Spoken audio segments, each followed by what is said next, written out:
La Genèse, chapitre 11. Toute la terre avait une seule langue et les mêmes mots. Comme ils étaient partis de l'Orient, ils trouvèrent une plaine au pays de Shinaër, et ils y habitèrent. Ils se dirent l'un à l'autre, allons, faisons des briques et cuisons-les au feu. Et la brique leur servit de pierre, et le bitume leur servit de ciment. Ils dirent encore, allons, bâtissons-nous une ville, et une tour dont le sommet touche au ciel, et faisons-nous un nom, afin que nous ne soyons pas dispersés sur la face de toute la terre. L'Éternel descendit pour voir la ville et la tour que bâtissaient les fils des hommes. Et l'Éternel dit, voici, ils forment un seul peuple et ont tous une même langue. Et c'est là ce qu'ils ont entrepris. Maintenant, rien ne les empêcherait de faire tout ce qu'ils auraient projeté. Allons, descendons et là, confondons leur langage, afin qu'ils n'entendent plus la langue les uns des autres. Et l'Éternel les dispersa loin de là sur la surface de toute la terre. Et ils cessèrent de bâtir la ville.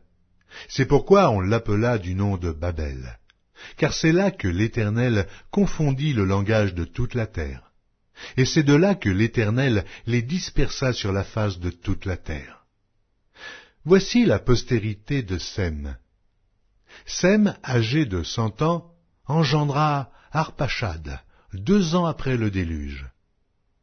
Sem vécut après la naissance d'Arpachad 500 ans, et il engendra des fils et des filles. Arpachad, âgé de 35 ans, engendra Shélach. Arpachad vécut après la naissance de Shélach 403 ans, et il engendra des fils et des filles.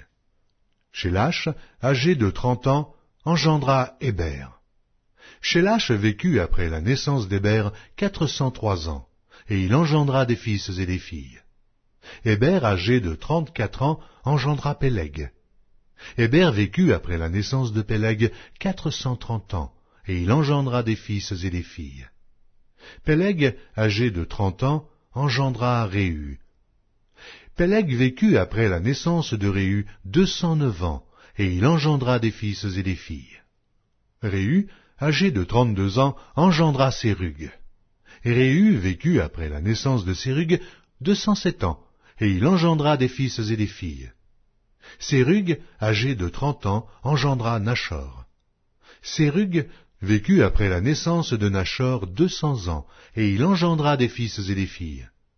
Nachor, âgé de 29 ans, engendra Térach.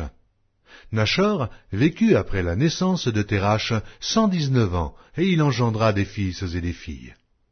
Térach, âgé de 70 ans, engendra Abram, Nachor et Haran.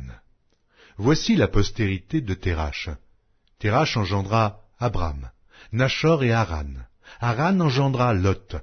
Et Haran mourut en présence de Térach, son père, au pays de sa naissance, à Ur, en Chaldée.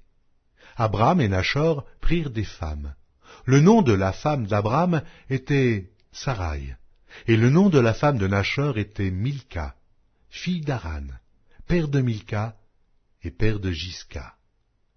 Sarai était stérile, elle n'avait point d'enfant.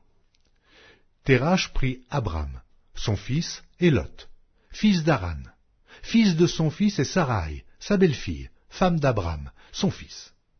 Ils sortirent ensemble d'Ur en Chaldée, pour aller au pays de Canaan. Ils vinrent jusqu'à Charan, et ils y habitèrent. Les jours de Térach furent de 205 ans, et Térach mourut à Charan.